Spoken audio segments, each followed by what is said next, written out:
जो पैर पकड़ के गिर के माफ़ी मांगे तो बोला कि जाओ जो मेरा पैर पकड़ लिया उसको तो हम माफ़ कर देते हैं। दूध वो सांप को पालें, सांप जिंदा हुआ काट लिया, उन्हीं को काट लिया ना है। मतलब ये माफीवीर परिवार से नहीं है, ये इन्होंने देश के लिए कुर्बानियाँ दी हैं। आप इनके परिवार का इतिहास उठा के देख लीजिए, बहुत सारे लोग हैं, बहुत सारे लोग हैं।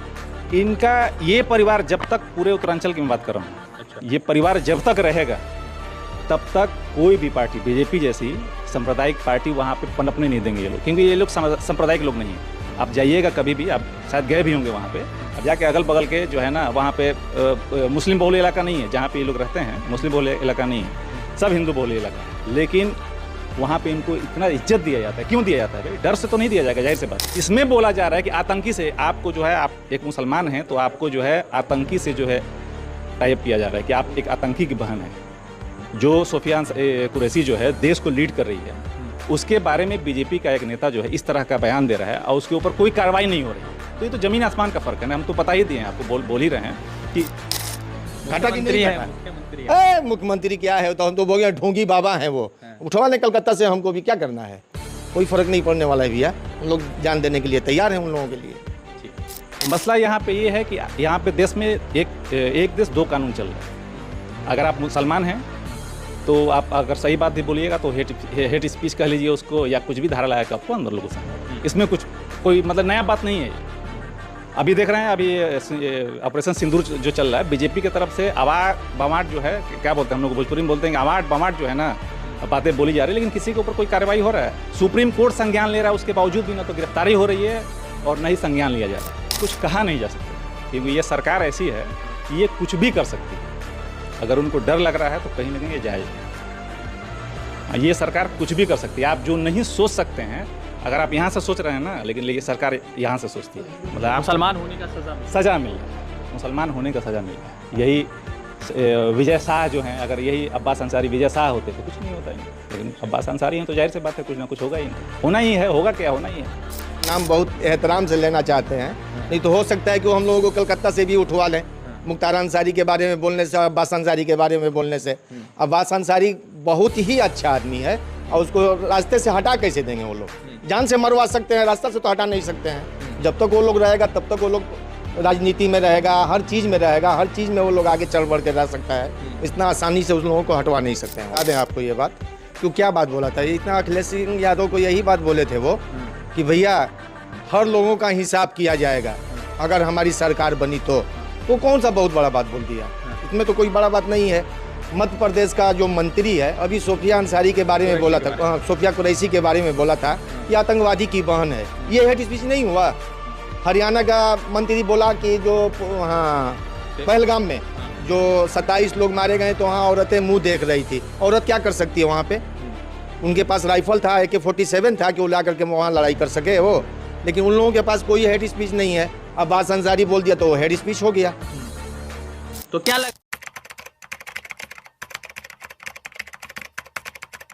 जय हिंद दोस्तों, मेरा नाम है रजा अंसारी। मुख्तार अंसारी के बड़े बेटे अब्बास अंसारी को 2 साल की जेल हो गई है और 2 साल की जेल के साथ साथ उनके ऊपर जुर्माना भी आयद किया गया, क्योंकि मार्च 2022 में उन्होंने मऊ के सदर विधानसभा सीट में एक भाषण दिया था। उसमें उन्होंने कहा था कि जितने भी अधिकारियों ने गलत किया है उनका पहले हिसाब किताब होगा, फिर ट्रांसफ़र किया जाएगा। और इसके ऊपर जो है उत्तर प्रदेश के एक सब इंस्पेक्टर ने केस रजिस्टर्ड किया और उसी केस में MP MLA कोर्ट ने आज जो है 2 साल की सज़ा सुनाई है अब्बास अंसारी को। अब्बास अंसारी के ऊपर पहले से ही मनी लॉन्ड्रिंग का एक केस चल रहा था, गैंगस्टर एक्ट का केस चल रहा था जिसमें वो बेल पर बाहर है, और अब 2 साल की सज़ा। हाई कोर्ट का रुख होगा या कहाँ जाएंगे वो तो सवाल है।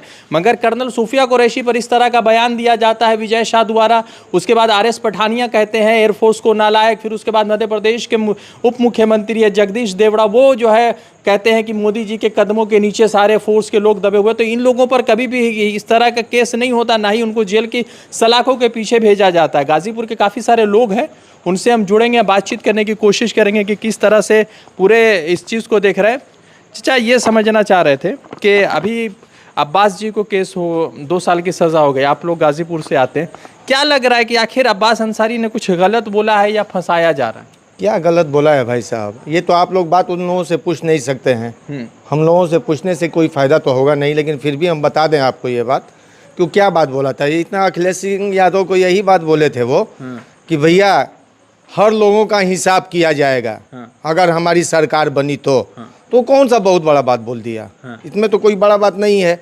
मध्य प्रदेश का जो मंत्री है अभी सोफिया अंसारी के बारे में बोला था, सोफिया कुरैशी के बारे में बोला था कि आतंकवादी की बहन है, ये हेट स्पीच नहीं हुआ।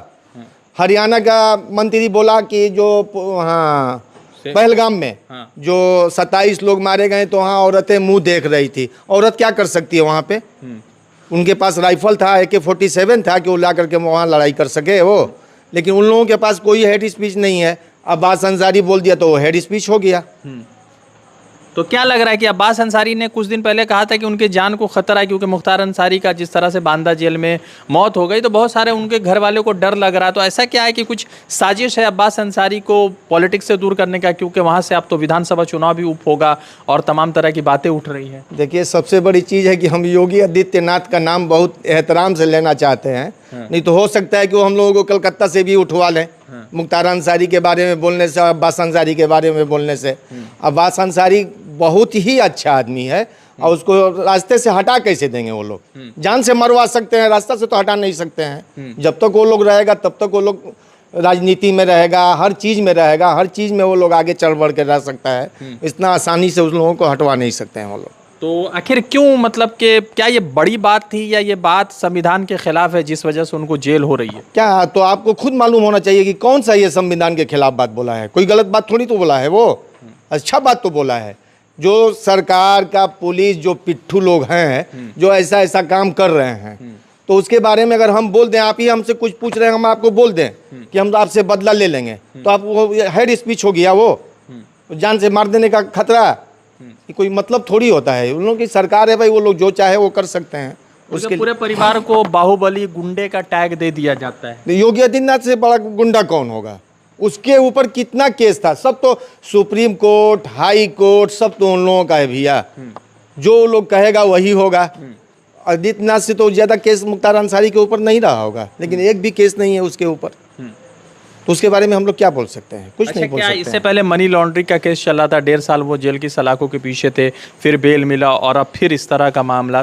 तो क्या मतलब मुख्तार अंसारी के परिवार से पर्सनल कोई दुश्मनी है योगी आदित्यनाथ की या पॉलिटिकल? बहुत खास दुश्मनी है योगी आदित्यनाथ से उनका। जानते हैं ना, एक तो भोजपुरी में कहावत है कि जिसकी लाठी उसकी भैंस। अच्छा, तो लाठी भी उन्हीं लोग का है, भैंस भी उन्हीं लोग का है। जो चाहे वो लोग कर सकते हैं मुख्तार अंसारी के परिवार के साथ, परिवार के खिलाफ जो चाहे वो लोग कर सकते हैं, अभी उसका कोई दबाव नहीं। तो उत्तर प्रदेश की पुलिस तो निष्पक्ष है ना? कहाँ से निष्पक्ष है? तो जो मोदी जी बोलेंगे, जो योगी जी बोलेंगे, जो अमित शाह बोलेंगे वही होगा। निष्पक्ष कहाँ से हो गई? जब कोर्ट निष्पक्ष नहीं हो सकता है, जब जुडिशियल जज नहीं निष्पक्ष हो सकता है, तो पुलिस कहाँ से होगी? पुलिस को कौन पूछता है भैया? 2 पैसा में बिकने वाला पुलिस, और जब कोर्ट का नहीं वो लोग सुन रहा है तो पुलिस का कहाँ से सुन पाएगा? बताइए आप। तो क्या लग रहा है हाई कोर्ट जाएंगे अब्बास अंसारी? क्योंकि आप लोग हाई कोर्ट भी जाएंगे, वहाँ से नहीं होगा तो सुप्रीम कोर्ट भी जा सकते हैं वो। हाई कोर्ट भी जाएंगे, सुप्रीम कोर्ट भी जाएंगे और बेल होगा। आज नहीं होगा तो कल होगा, कल नहीं होगा परसों होगा, बेल तो होना ही होना है उसको। कौन सा हेड स्पीच? कोई गलत बात तो बोला नहीं है वो। अच्छा, अभी अब्बास अंसारी के एक भाई हैं मंसूर अंसारी, उसको भी सज़ा हुई है। मेरा सवाल ये है कि मुख्तार अंसारी के परिवार को आप लोग जानते होंगे, अब्बास अंसारी को जानते हो, तो अब्बास अंसारी से जब बातचीत होती है तो आपको ऐसा लगता है कि वो हेट स्पीच देने वाला आदमी है? नहीं, कभी नहीं, कभी नहीं, कभी नहीं लगता है। कितना बार मुलाकात हुई अब्बास भाई से? अब्बास भाई से बहुत बार मुलाकात हुई है, गिनती नहीं है उन लोगों का। उन लोगों से आना जाना हम लोगों का बहुत दिनों से है और कोई गिनती नहीं है। कितना बार मिले हैं, कितना बार हमारे यहाँ वो आए हैं, कितने बार उनके पास हम लोग गए हैं, बहुत बार गए हैं, आना जाना हुआ है। अच्छा, मतलब कि गोरखपुर में मुख्तार अंसारी भाई नहीं रोके थे? जो पैर पकड़ के गिर के माफ़ी मांगे तो बोला कि जाओ, जो मेरा पैर पकड़ लिया उसको तो हम माफ़ कर देते हैं। दूध वो सांप को पालें, सांप जिंदा हुआ, काट लिया, उन्हीं को काट लिया ना। काटा कि नहीं काटा? मुख्यमंत्री है। मुख्यमंत्री क्या है? तो हम तो बोल गए ढोंगी बाबा हैं वो। उठवा लें कलकत्ता से, हमको भी क्या करना है? कोई फ़र्क नहीं पड़ने वाला है भैया। हम लोग जान देने के लिए तैयार हैं उन लोगों के लिए। ठीक, एक और साथी हैं, उनसे भी जुड़े, बातचीत करें। अभी जैसे उत्तर प्रदेश सरकार ने, योगी आदित्यनाथ की सरकार ने, या कह सकते हैं वहाँ के प्रशासन ने अब्बास अंसारी को 2 साल की जेल की सलाखों के पीछे का भेज दिया और कहा कि 2022 का भाषण जो है बहुत ज़्यादा असंवैधानिक था। देखिए, आप एक सभ्य पत्रकार हैं और आप मीडिया से जुड़े हुए हैं, और शायद आपने भी स्पीच सुना होगा। ठीक है। उसमें कहीं से भी कुछ भी अगर आपको, मैं आपसे ही बात पूछ रहा हूँ, कहीं से भी कुछ भी अगर आपको हेट समझ में आया हो तो उसके ऊपर अगर पुलिस कार्रवाई करे तो ठीक है। लेकिन अगर किसी को बोलना कि हिसाब होगा, हिसाब का मतलब क्या होता है? हिसाब का मतलब यही होता है कि अगर कोई भ्रष्टाचार में सम्मिलित है या कोई गलत काम कर रहा है, पुलिस प्रशासन में कोई भी हो, तो अगर हम एमएलए हैं, विधायक हैं या जो भी हैं, तो हम क्या कहेंगे भाई कि हिसाब होगा आपका। तो इसमें कहाँ से हेट स्पीच हुआ? इसमें तो मेरे ख्याल से कहीं से भी हेट स्पीच समझ में नहीं आ रहा है। अगर बात हेट स्पीच की हो रही है तो हेट स्पीच का अगर आप डाटा निकाल के देखेंगे तो सबसे ज़्यादा 10 नंबर पे जो टॉप 10 में बीजेपी को लोग आते हैं, और उसमें सबसे अव्वल नंबर पे हमारे उत्तर प्रदेश के सीएम साहब आते हैं, योगी आदित्यनाथ जी आते हैं। तो हेट स्पीच के हेड क्या किया जाए? उसमें हेड स्पीच का कुछ मसला ही नहीं है। मसला यहाँ पे ये है कि यहाँ पे देश में एक देश दो कानून चल रहा है। अगर आप मुसलमान हैं तो आप अगर सही बात भी बोलिएगा तो हेट स्पीच कह लीजिए उसको, या कुछ भी धारा लगा के आपको अंदर लोग घुसाएंगे। इसमें कुछ कोई मतलब नया बात नहीं है। ये अभी देख रहे हैं, अभी ऑपरेशन सिंदूर जो चल रहा है, बीजेपी की तरफ से अवाट बवाट जो है, क्या बोलते हैं हम लोग भोजपुरी में बोलते हैं कि अवाट बवाट जो है ना, बातें बोली जा रही है, लेकिन किसी के ऊपर कोई कार्रवाई हो रहा है? सुप्रीम कोर्ट संज्ञान ले रहा है, उसके बावजूद भी ना तो गिरफ्तारी हो रही है और न ही संज्ञान लिया जा रहा है। अच्छा। तो इस सरकार से क्या ही उम्मीद कर सकता है आदमी? आपको क्या लगता है कर्नल सूफिया कुरैशी को लेकर विजय शाह का बयान या अब्बास अंसारी का बयान उत्तर प्रदेश के प्रशासन को लेकर, दोनों में ज़्यादा मतलब कि भ्रामक बयान कौन सा है? देखिए, इसमें ज़मीन आसमान का फ़र्क है।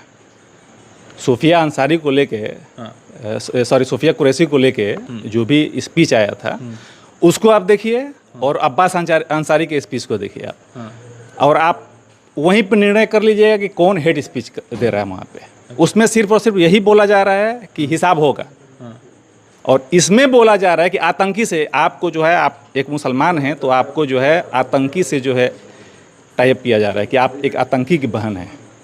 जो सूफिया कुरैशी जो है देश को लीड कर रही है, उसके बारे में बीजेपी का एक नेता जो है इस तरह का बयान दे रहा है और उसके ऊपर कोई कार्रवाई नहीं हो रही है। तो ये तो ज़मीन आसमान का फ़र्क है ना। हम तो बता ही दिए हैं आपको, बोल ही रहे हैं कि देश एक लेकिन कानून दो चल रहा है। मतलब मुसलमानों के लिए अलग बस बिल्कुल बिल्कुल, ये तो साफ दिखाई दे रहा है भाई।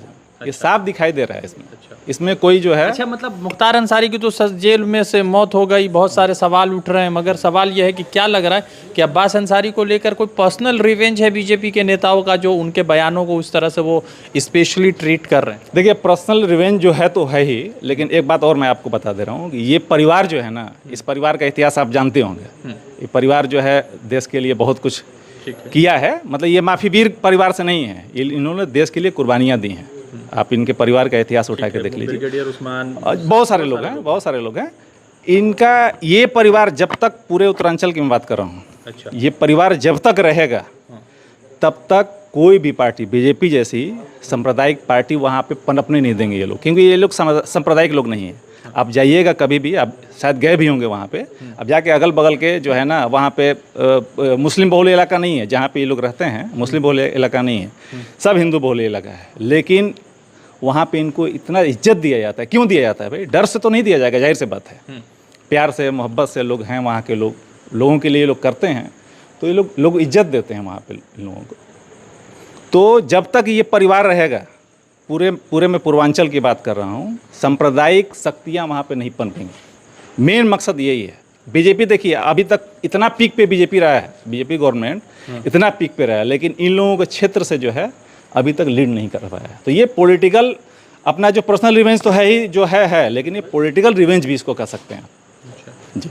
तो एक आखिरी सवाल, मुख्तार अंसारी की मौत हो गई, अब्बास अंसारी है। अब्बास अंसारी ने बीच में कहा कि मुझे डर लग रहा है कि मेरा जो है जेल में मुझे गोली से मतलब मारा जा सकता है, जैसे अतीक अहमद के साथ हुआ। तो आपको क्या लगता है कि क्या अब्बास अंसारी के साथ भी वही साजिश रची जा सकती है जो मुख्तार अंसारी या अतीक अहमद के साथ हुई? देखिए, कुछ कहा नहीं जा सकता है, क्योंकि ये सरकार ऐसी है, ये कुछ भी कर सकती है। अच्छा। अगर उनको डर लग रहा है तो कहीं ना कहीं ये जायज़ है। हाँ, ये सरकार कुछ भी कर सकती है। आप जो नहीं सोच सकते हैं, अगर आप यहाँ से सोच रहे हैं ना, लेकिन सरकार यहाँ से सोचती है। मतलब मुसलमान होने का सज़ा मिल रहा है, मुसलमान होने का सज़ा मिल रहा है। यही विजय शाह जो हैं, अगर यही अब्बास अंसारी विजय शाह होते तो कुछ नहीं होता इनका, लेकिन अब्बास अंसारी हैं तो जाहिर सी बात है कुछ ना कुछ होगा ही इनका, होना ही है, होगा क्या, होना ही है। न तो सरकार आपकी है, न पुलिस आपकी है, न जुडिशल आपकी है, कोई आपका नहीं है। मतलब इस सरकार में कोई भी चीज़ें जो निष्पक्ष एजेंसी है वो खत्म है। बिल्कुल खत्म है। वो तो निष्पक्षता रह कहाँ गया है यहाँ पे? निष्पक्षता के नाम पे तो ढोंग हो रहा है, बस प्रोपेगेंडा और है कहाँ यहाँ पे? चलिए, और यही होगा ही। ठीक है। तो जिस तरह से अब्बास अंसारी को लेकर आज सुबह से खबर चल रही है कि अब्बास अंसारी को अब 2 साल की सज़ा हो चुकी है और अब्बास अंसारी के ऊपर पहले से गैंगस्टर एक्ट का या मनी लॉन्ड्रिंग केस का बहुत सारे मामलात चल रहे थे और उस मामलात के बीच में अब 2 साल की सज़ा का मामलात हो गया। अब देखना यह है कि इन तमाम चीज़ों के बीच में हाई कोर्ट ये मामला जाएगा, फिर उसके बाद अगर हाई कोर्ट में इंसाफ मिलता है तो ठीक है, नहीं तो शायद ये लोग सुप्रीम कोर्ट का भी रुख करेंगे। सवाल महत्वपूर्ण यह है कि विजय शाह के खिलाफ कोई कार्रवाई नहीं, जगदीश देवड़ा के खिलाफ कोई कार्रवाई नहीं और उसके साथ ही साथ RS पठानिया के ऊपर जिन्होंने एयरफोर्स को नालायक बताया उस पर कोई कार्रवाई नहीं है। रज़ा अंसारी की रिपोर्ट द इंडियन खबर के लिए।